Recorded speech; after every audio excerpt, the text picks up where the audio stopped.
Olá a todos!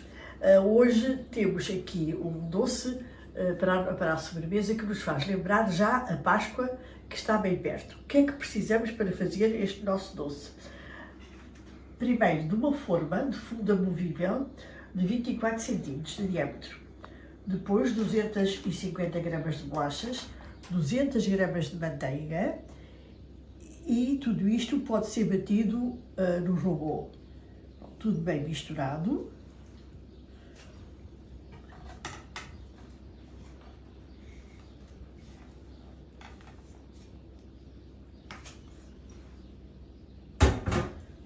Depois calcamos bem.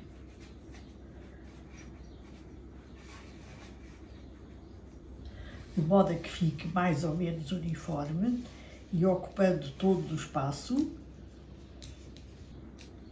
Pronto. E tem que ir ao frio durante 45 minutos ou uma hora, para que fique relativamente duro.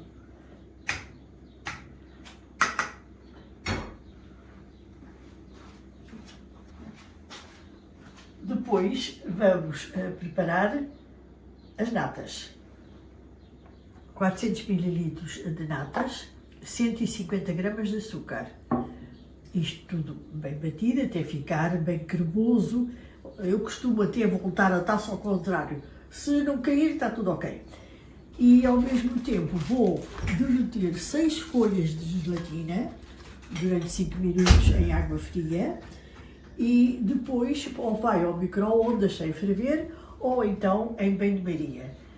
Junta às natas, entretanto deve ter passado o tempo que combinámos, que aquela parte de baixo esteve na forma ali no frigorífico, já passou o tempo, põe as natas e vai ao frio durante 3 horas. Depois a cobertura, precisamos de 50 gramas de amêndoa palitada, uma colher de sopa de manteiga e 50 gramas de açúcar. Isto vai ao calor, a caramelizar, e depois tem 2 maçãs cortadas em cubinhos e deixa caramelizar. Fica com este aspecto. Foi o que utilizámos para pôr por cima do nosso bolo. Decoramos com umas amendoinhas, que isto fomos nós que fizemos, e acho que está agradável. O bolo já é nosso conhecido, todos nós gostamos. Esperamos também que tenham muito prazer quando ele estiver na vossa mesa. Até à próxima!